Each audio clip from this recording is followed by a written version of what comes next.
This UCSD TV program is presented by University of California Television. Like what you learn? Visit our website or follow us on Facebook and Twitter to keep up with the latest programs.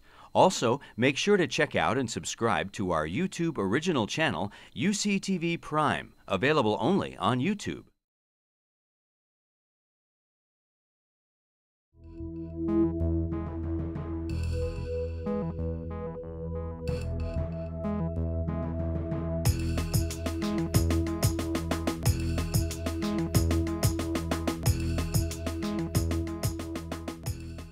I'm glad to be here, and thank you everybody for taking your evening to spend some time out here.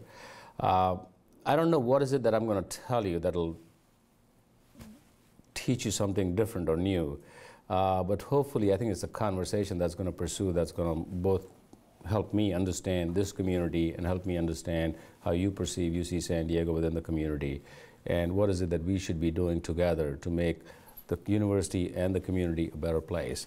The topic was given to me by the Institute of the Americas, and it's kind of interesting that this topic, the person in this audience best qualified to talk about this topic is Dick Atkinson. And as I talk about it, you will see why I think Dick, I know Dick had a great, a very important role to play when he was a director of NSF. Anyway, so the topic today is the role of the research university in economic development. And this, I think, is a truly American phenomenon. And here's a way for me to prove this to you. So if I told you Google, what would you think? If I told you Google, would you think it was a company that came completely out of a university, like total federal funding, somebody's PhD project, goes out and raises a few $1 million from venture capitalists, starts a company called Google, and now it is a multi-billion-dollar company. Not only a multi-billion-dollar company, but it's created a whole industry called the search industry, the advertising industry around it, right? And whether you believe it or not, I think you should just believe it, what I'm trying to tell you. Now if I ask you, tell me one other company, not in the US, anywhere else in the world, that resembles Google, I think you'll be hard-pressed to find a single name in the world, period. And then you have to ask yourself, why is it that? It is that way because of some very interesting reasons, some of it by design, some of it by accident, but nonetheless, it has resulted in this country having generated the most amount of wealth ever in humanity since World War II, right? So let me talk a little bit about what happened there. So around the end of World War II, now there are a lot of revolutions that have happened in the world, but I'm not going to focus on all of them. Let me just focus on what I think is the beginning of a revolution where we were generating wealth at a pace where nobody ever had seen. And this was around World War II. After World War II ended, President Roosevelt asked Vannevar Bush, who was his science advisor, saying, look, we've spent all this money out there to win the war. Now, can we use some of this, or how do we redirect this money to understand how can we impact humanity in a better way, right? And that was the letter he sent. And in response to that, Mr. Bush wrote this document called Science, the New Frontier. And that basically argued for building and investing more in American universities. And that, I think, was the birth of the American Research University, the university that we think of as the institution that has impacted this country significantly. And the UC system is what I would think of as the great American Research University. And within that, UC San Diego, I think, is one of the best. So among the recommendations of that report were we should invest in science so that we can ensure our health, prosperity, and security as a nation. This is back in nearly like 1945, right? And basic research was, the investment in basic research was a prerequisite for technological innovation. And I put this out here because if you read the newspapers right now, basic research is under significant attack. People are questioning the value of basic research. They call it curiosity-based research. They call it many other names.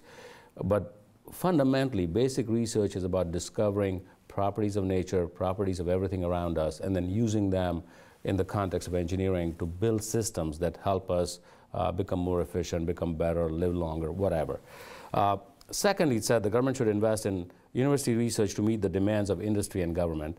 And thirdly, it said they should provide scholarships and fellowships to develop scientific talent. The GI Bill, which was passed around that time, was the single most, in my mind, important public policy decision that the government made. And if you look at senior people, let's say like about 10 years ago or so, and if you see the CEOs of companies, Nobel laureates, people who've invented a lot of things, you will see that they were all recipients, in some sense, beneficiaries of the GI Bill. And since that bill, we've never had a single public policy decision that big that has made an impact on this country. And I say this to you because as citizens of this country, we always wonder about why is it that the government is spending so much on research. The government does not project it properly. But I'm telling you that 1945, when this letter was written, when this document was created, we've never generated so much wealth ever. Okay. Since that time, the federal funding for research went from close to zero to about $140 billion. And that is a significant amount of federal funding. Now, if you look at since that time, and this is where the economists will kill me, so I should not probably make this cause and effect type of argument, but I think it's reasonable to say that this investment in research not only created the great American research universities, it created the manpower, the woman power that it needed to fuel this economic engine. It created technologies, and then outside investments from private people created the venture capital to then map this into companies. And the stock market, the S&P 500, the NASDAQ, have gone from literally not much to a very significant amount, and they followed a very similar trajectory where there's been a significant growth in the economy of this country. Right? So research universities in this process, so I have to tell you, so it was not just the government investment, so there was also this a very major public policy event that happened, and this is where President Dick Atkinson was involved when he was the director of NSF. There was something called the Bayh-Dole Act that was passed, and the Bayh-Dole Act did something very interesting. They said any IP that's generated by a university funded by federal research, they can own. And they encouraged then the transfer of that IP to outside companies. And Dick, at that time, was the director of NSF, working in the background. Tell me if I'm wrong. I mean, you can correct me if I'm wrong. Working with both Senators Bayh and Dole to make sure that the act got passed, and probably wrote half of it, right?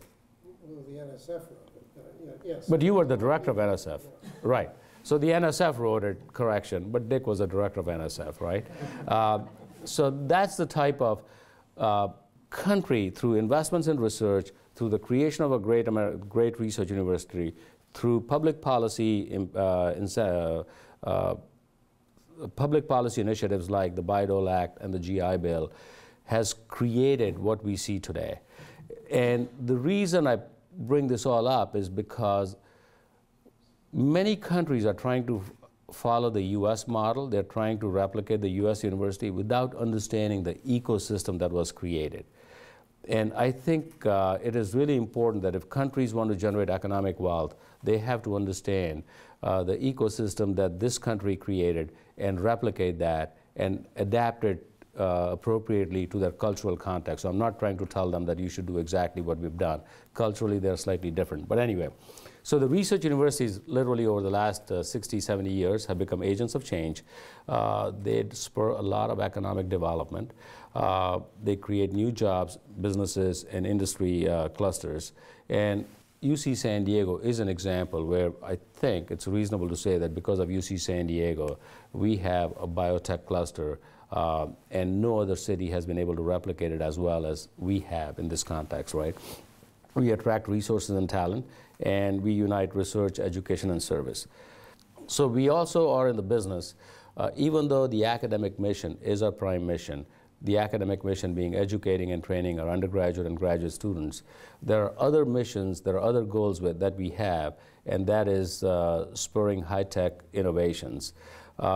And in that sense, the research base we have is really important. So if you look at UC San Diego, we get about $240 million from the state of California. And let me just do a simple compute. So this $240 million, our total budget is about $3.5 billion. So the rest of the money comes from industry, from the federal government, and from a whole lot of other sources, but not from the state of California. So this payroll of $3.5 billion, round numbers, about $2 billion would be payroll out here in California from this budget. And just that $2 billion of payroll, I think, sends back to the state of California about $150 million in just state taxes. So you take $240 that we get minus $140 that we send back in state taxes. So effectively, our net funding is about $90 million, right? Our impact on the state economy and the local economy is close to $8 billion, right? Just UCSD?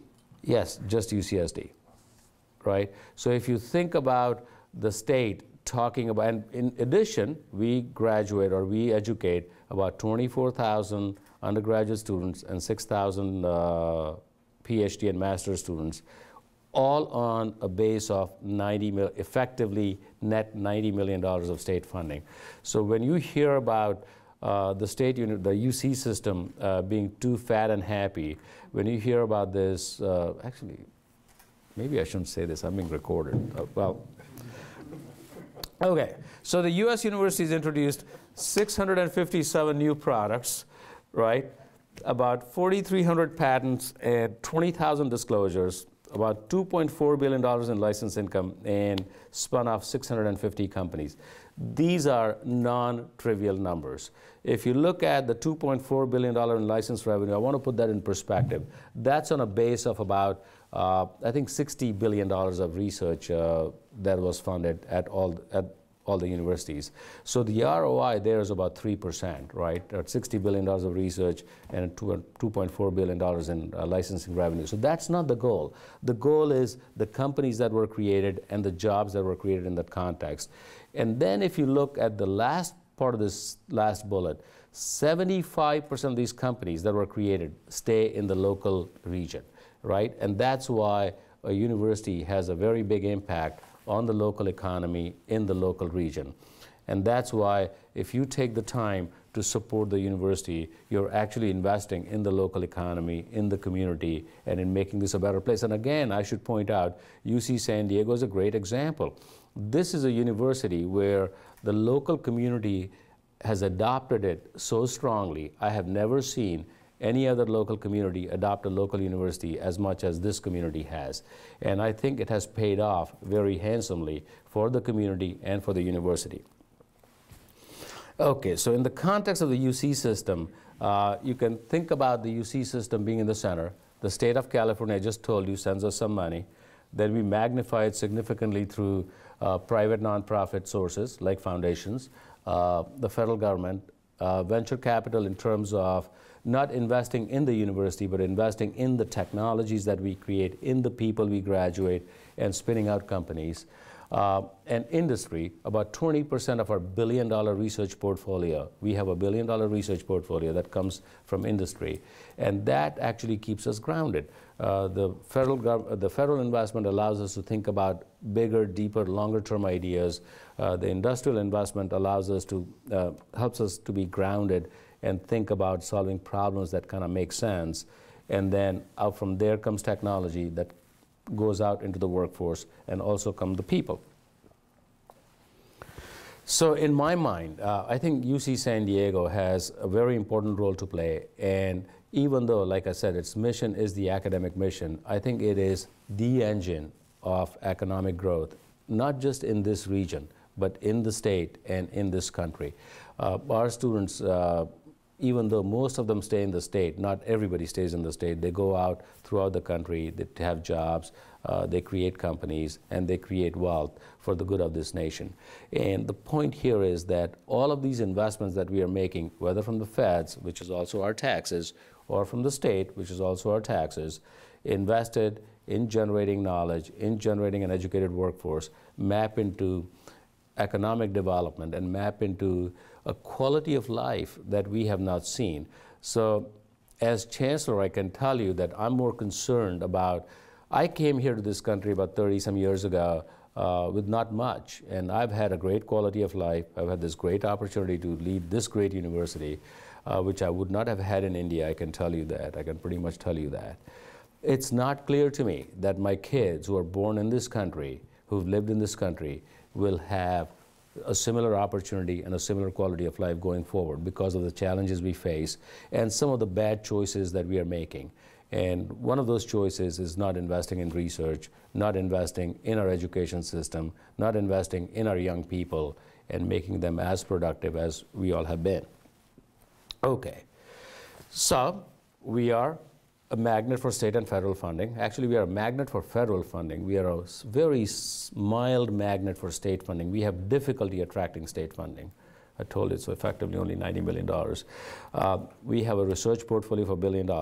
The National Science Foundation ranks us number 6th in the nation in terms of how much money we attract from just the National Science Foundation. And we are this county's third largest employer. Actually, we are the single largest non-government employer. On the average, our faculty, this $1 billion that is invested in us by this country, our faculty generate more than 400 innovations per year. We have a very strong, active portfolio of innovations and patents, and the intellectual property income is about $19 million. And this is an important number to remember. $19 million seems like a big number, but it's on a base of $1 billion of research. So that is barely a 2% return on investment.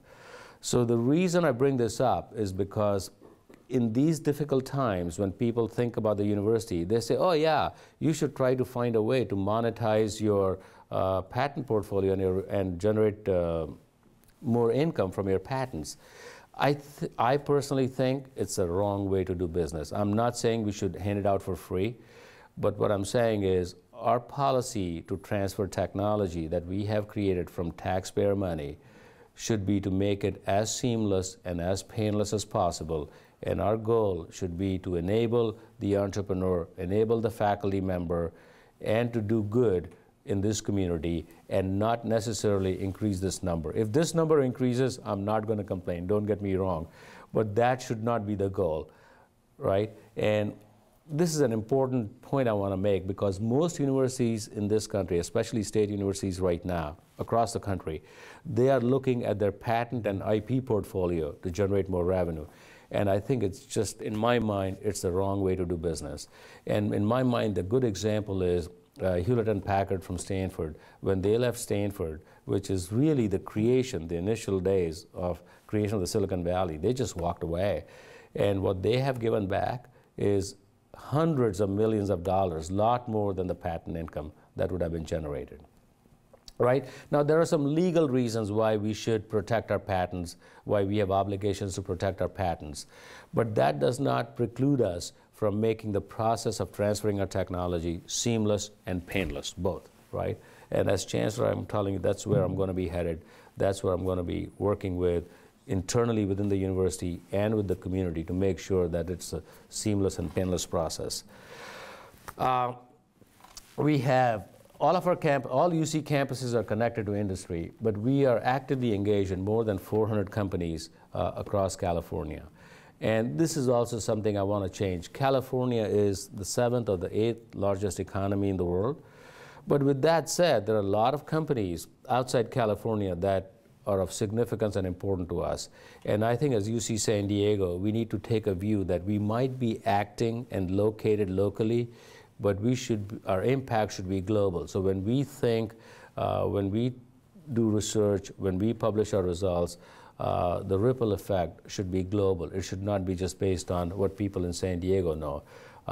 And so it's going to be important for us to be an important player on the national and the global scene. And this is also in the context of being an influential player with our neighbors to the south. I think we need to be more engaged in tech transfer, in education, and just about in every aspect. We've spun off many, many companies, about 650 of them, and a third of the biotech companies come from UC San Diego. They come from the research that our faculty do. And it's really amazing. If you look at Qualcomm, which is Irvin Jacobs, who used to be a faculty member at UC San Diego, if you take that as a node, I don't quite remember the numbers, but there are like hundreds of companies that have come out of that single company out there. And I think the same is true of some of the biotech companies that have been created by our faculty members. So let me talk a little bit about what it takes to succeed. I think when we think about what it takes to succeed in this innovation economy and in the context of economic development, I think about three things. Research, which is good ideas; talent, which is students; and then money, which is outside investment, venture capital money, private equity money, all sorts of investments to just map those ideas into companies. And at UC San Diego, we think that our role is not only to do research and not only create talent, but also to collaborate with our neighbors on the Mesa. So if you look around, and there's literally in this 2-mile radius from here, maybe 3-mile radius, there's more biotech researchers than anywhere else in the country. And together, I think we can make San Diego a much stronger place, much faster. And when I came here, I actually thought San Diego was the dominant biotech hub in the country. And after I got here, it is people out here who told me, oh, no, not quite clear. You know, San Francisco might be more dominant and Boston might be more dominant. I tell you, from where I sit, it's not obvious to me, but I'm sure the numbers are probably right. But our goal, at least my goal, is to find out if there's a way for us at UC San Diego to work with others to make San Diego the dominant hub of biotech research and commercialization in the country. So this is a bunch of institutes that exist out here, and you can see these are just a few. In fact, I'm told there's like 30 or 40 of them, and I'm just counting just the biggest of them. Here's what the industry cluster looks like. So if you look at the San Diego economy, if you look at the biotech industry, it's like from 18,000 to about 24,000. Communications, clearly Qualcomm was the creator of this industry in the San Diego region, from 13,000 to about 32,000. This is employment, right? And you can see, where have we lost out? We have reduced our impact on defense manufacturing. But the reason that has happened is not because UC San Diego and SDSU and others are not doing great research. It's because the federal government itself has shrunk its defense base and it's shrinking it more, right? So the point I'm trying to make out here is that over the period of 20 years, we've had a really big impact. The economy in this region has grown significantly, and I think UC San Diego has had an important role to play. So let me talk a little bit about building the innovation capacity out here. So the economic shift has been mainly because of growth in research institutions and our ability to attract research and development. And I think there are two new industry clusters that have been created over the last 3 decades, and it's communications, which is wireless, and biotech.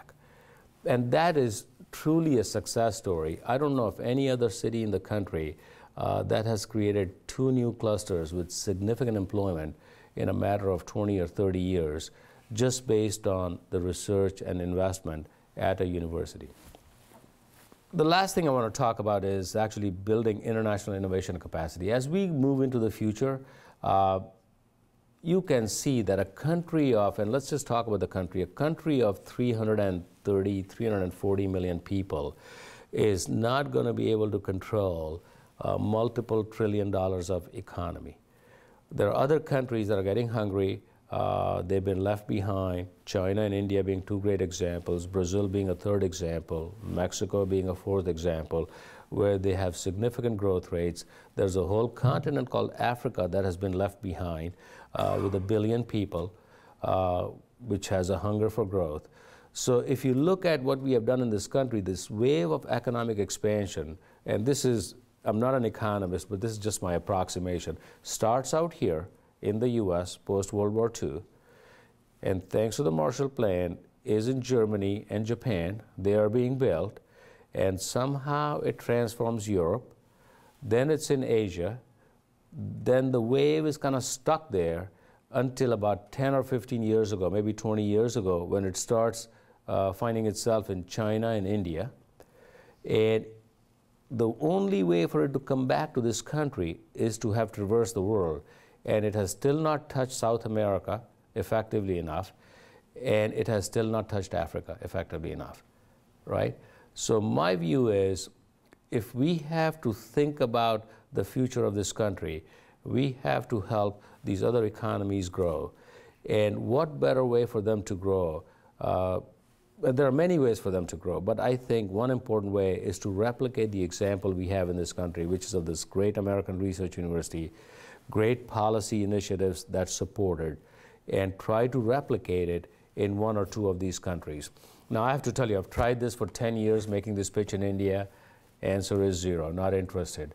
I tried to make this pitch in China, and finally I was able to do a program from Carnegie Mellon in China to build a college of engineering based on the model of the great American research university. And in Africa, of all the countries, President Kagame of Rwanda basically said, you know, this is similar to my vision of how I have no natural resources in this country. I want to make knowledge and software the basis of creating jobs. And he says, okay, help me build a Center for Information and Communication Technologies, which is what I did. So I'm going to stop here, actually, and just interact with you and answer some questions. There's more slides out here, but let's not worry about it. Good. Thank you. Staying on that same vein, do you have any immediate plans to look for this type of cooperation in Latin America? Absolutely. On behalf of the university? No, absolutely. Everything south of the American border, I think we should be looking at. And since we are so close to Mexico and South America, Latin America, I think clearly we should be building relationships, and we should be doing something out there. I think one of the problems I faced, or at least I experienced while I was trying to do this, is it's very difficult for the governments to understand how much investments they have to make. So to them, it's like, oh yeah, why don't you just give it to me for free? And it turns out there's no way to do that. Even if I wanted to, there's no effective way for me to do that and be impactful. So it takes some effort to convince the governments. It takes a lot of investment to make this happen. But once the virtuous cycle starts, it keeps on going for a very long time. I want to thank you so much for taking time to Thank you, come sir. to the Institute. I want to thank our audience for coming out tonight. And in Biocom, I want to thank you for sponsoring. This has been a great evening. And thank you very, very much. Thanks.